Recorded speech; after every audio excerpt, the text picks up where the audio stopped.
жолугушуп атканыбызда кубанычтабыз. Азыркы саясий кырдаалга көз карашыңыз айттым. Текебаевдин актала турганы жөнүндө сиздин пикириңиз кандай? Менин пикирим бирөө эле. Аны силер жакшы билесиздер. Эгерде тең таймаштуулук кылып, адилеттүүлүк болуп, акталып чыкса, кол чабабыз.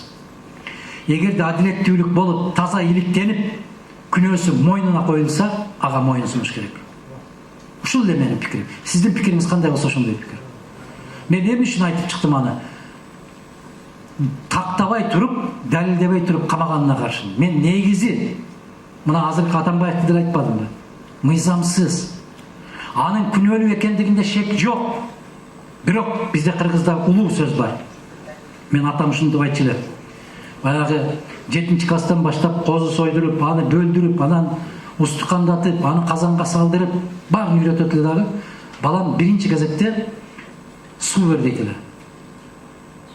Чаңкап турган малды сойбо дейт эле. Сууга тойгозуп алып, бир аз күтүп, анан кийин сой дейт эле да. Ошол сыяктуу баары эле сен мага душмансың деп камап салганга каршымын. Далилдеп мойнуна коюп берип, мага десең бышырчы. Бирок далилде мойнуна алсын. Далилде. Кандай дейсиздер? Сот ошон үчүн сот. Далилдениш керек. Сталиндин мезгилинде Карпов деген Союздун жазуучулардын төрагасы болгон кошунун. Ошо киши өзү түрмөдө отуруп чыккан. Кийин социалисттик эмгектин баатыры болду. Ошо кишинин Генералиссимус деген 2 томдук китеби бар. Ошо киши жазып атат. Мени менен кошо 2000 киши отурду дейт. 2000 киши отурду дейт. Бирок бирөө дагы мен жөн эле отурам деп айткан жок дейт.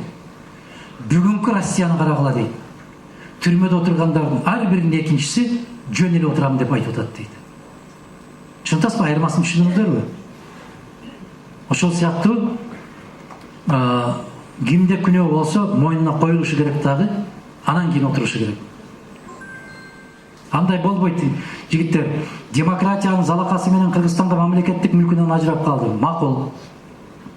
Сиз менен демократиялык жол менен өнүгүү бизге кыргыздарга керекпи? Кереги жок деп айтып атам. Себеп ар бир үйдө атасы болот, энеси болот, тартип болот.